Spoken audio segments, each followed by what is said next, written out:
தமிழகத்தின் தென்பகுதியில் உள்ள திருநெல்வேலி, தூத்துக்குடி, தென்காசி, கன்னியாகுமரி என 4 மாவட்டங்களில் கடந்த 17, 18 ஆகிய 2 தினங்களில் பெய்த மழையின் கோர தாண்டவத்தால் பல்வேறு இழப்புகளை சந்தித்து வரும் மக்கள் இன்னும் கூட இயல்பு நிலைக்கு திரும்பவில்லை. குறிப்பாக தூத்துக்குடி மாவட்டத்தில் அரசு அளித்துள்ள புள்ளி விவரங்களின் அடிப்படையில் 1819 அரசு கட்டிடங்கள் சேதமடைந்தும் இடிந்தும் விழுந்துள்ளன. இதில் ஏராளமான அரசாங்க பதிவுகள் மழை வெள்ளத்தில் காணாமல் போய் உள்ளது. சேதமடைந்த அலுவலகங்களை சரி செய்ய இன்னும் 1 ஆண்டை கடக்கும் என்கின்றனர் அதிகாரிகள்.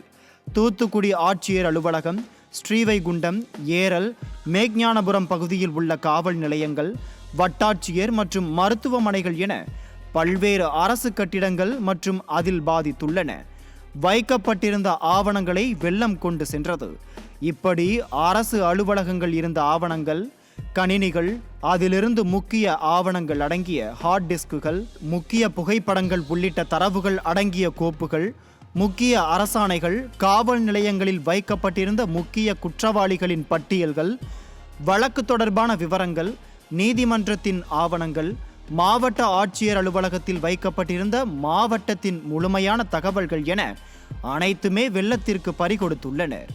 மாவட்டத்தில் வசிக்கக்கூடிய மக்கள் குடியிருப்போர் விவரத்தை கண்டுபிடித்தே சவாலாக உள்ளது என அதிகாரிகள் வேதனை தெரிவித்த நிலையில், மழையில் சேதமடைந்து மீதமுள்ள சில ஆவணங்களை வெயிலில் காய வைக்கக்கூடிய அவலத்தையும் பார்க்க முடிகிறது.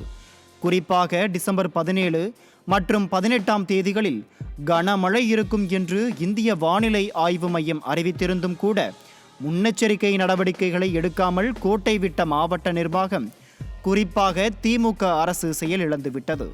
இதன் காரணமாகவே இவ்வளவு பெரிய வேதனைகளையும் நெருக்கடிகளையும் அரசு இயந்திரம் சந்தித்திருக்கிறது.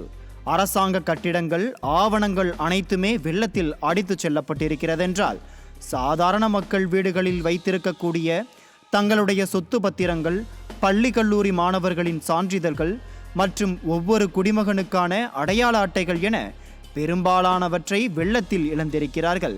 இது தொடர்பாக செய்தியாளர்களிடம் பேசிய நிதியமைச்சர் தங்கம் தென்னரசு, சேதம் அதிகமாக இருப்பதாகவும் அந்தந்த துறைகளில் கிடைக்கக்கூடிய நிதியில் தற்காலிக சீரமைப்புகள் மட்டுமே நடைபெற்று வருவதாகவும் அலட்சியமாக ஒரு பதிலை சொல்லி, பாதிக்கப்பட்ட மக்களை அரசு கட்டிடங்களில் இருந்த ஆவணங்களை தொலைத்த அதிகாரிகளுக்கு இது மேலும் வெந்த புண்ணில் வேலை பாய்ச்சுவதாக இருந்தது. மக்களுக்கும் அரசு அதிகாரிகளுக்கும் திமுக அமைச்சருடைய பதில் எந்த அளவிற்கு பாதிப்பை ஏற்படுத்தும் என்பதை கூட உணராமல் பொதுவெளியில் இப்படி திமுகவினர், குறிப்பாக அமைச்சர்கள் அலட்சியமாக பேசுவது சர்ச்சையை ஏற்படுத்தி உள்ளது. நியூஸ் ஜே செய்திகளுக்காக தலைமைச் செய்தியாளர் கோ. ஜெயக்குமார்.